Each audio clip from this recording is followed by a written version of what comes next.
સંજેલીમાં નવીન કોલેજની જમીન ફાળવવા તેમજ બાંધકામ કરવા ટીડીઓની રજૂઆત.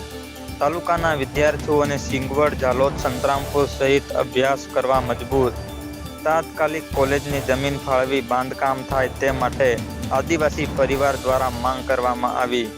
સંજેલી તાલુકો 57 જેટલા ગામો ધરાવતો આદિવાસી બહુલ્ય ધરાવતો તાલુકો છે. સંજેલી તાલુકા લેવલે સરકારી કોલેજના અભાવના કારણે વિદ્યાર્થીઓને દાહોદ, સિંગવડ, ઝાલોદ, સંતરામપુર સહિત દૂર દૂર સુધી અભ્યાસ કરવા માટે મજબૂર બન્યા, જેથી વિદ્યાર્થીઓને ભારે હાલાકીનો સામનો વેઠવાનો વારો આવ્યો છે. સંજેલી તાલુકામાં હાલ જ નવીન સરકારી કોલેજ અને વાણિજ્ય કોલેજની મંજૂરી મળી છે, તો વહેલી તકે જમીનની ફાળવણી કરવામાં આવે અને તાત્કાલિક બાંધકામ કરવામાં આવે જેવી આદિવાસી પરિવાર દ્વારા તાલુકા વિકાસ અધિકારી કુણાલ ડામોરને આવેદન આપી માંગ કરવામાં આવી. અને આવેદનમાં વધુ જણાવ્યું હતું કે સંજેલી તાલુકામાં નવી સરકારી અને વાણિજ્ય કોલેજની મંજૂર થઈ હોય તો આ નવીન કોલેજ હાલ કોઈ સરકારી બિલ્ડિંગ મળેલ નથી, તો આ કોલેજ જમીન ફાળવી તાત્કાલિક ધોરણે નવી બિલ્ડિંગનું બાંધકામ કરવામાં આવે, જેથી સંજેલી વિસ્તારના દૂર દૂર સુધી કોલેજ કરતા વિદ્યાર્થીઓને સારું અને તાલુકા લેવલે નજીક શિક્ષણ મળી રહે અને વિદ્યાર્થીઓને પોતાના તાલુકામાં શિક્ષણ મળી રહે તેમજ જણાવ્યું હતું. અને કોલેજ હાલ ક્યાં ચાલુ છે તેના વિશે પણ સંજેલી તાલુકાની જનતા અજાણ છે.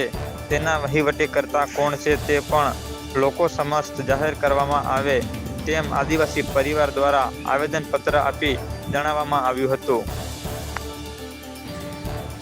નમસ્કાર, જય જોહાર, જય આદિવાસી. આજ રોજ સંજેલી તાલુકા મુકામે અમે આદિવાસી પરિવાર દ્વારા મામલતદારશ્રીને એ આવેદનપત્ર આપી અને રજૂઆત કરવા માટે આવ્યા છે કે સંજેલી તાલુકો એ આદિવાસી બહુલ્ય ધરાવતો તાલુકો છે.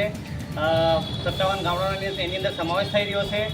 સંજેલીની અંદર દરેક સમાજના અલગ અલગ સમાજ ભવનો આવેલા છે અને ત્યાંથી એમના સમાજનું કાર્ય થાય છે. તો અમારી પણ આદિવાસી બહુલ્ય ધરાવતા તાલુકાની અંદર અમે પણ એવી માંગણી કરીએ છીએ કે અમારા સંજેલી તાલુકાની અંદર પણ એક સમાજ ઘર બને અને સમાજના વિકાસના કાર્યો, સાંસ્કૃતિક કાર્યો વગેરે કાર્યો, શૈક્ષણિક કાર્યો વગેરે કરવા માટે અમે સમાજ ઘરની માંગણી કરીએ છીએ. સાથે સાથે માન્ય મંત્રી સાહેબ દ્વારા અગાઉ સોશિયલ મીડિયાના માધ્યમથી અમને જાણવા મળ્યું કે એમને આર્ટ્સ કોલેજની ખાતમુહૂર્ત લગભગ કર્યું હતું. તો એ કોલેજની જમીન ક્યાં ફળવાય અને ક્યારે બનશે એની પણ અમે માંગણી કરીએ છીએ. સાથે સાથે 9મી ઓગસ્ટ આવી રહી છે, તો આજ રોજ અમે સૌ આદિવાસી પરિવાર વતી મામલતદારશ્રીને જાણ કરીને આવેદનપત્ર પાઠવીએ છીએ. અલ્પેશ ચારે.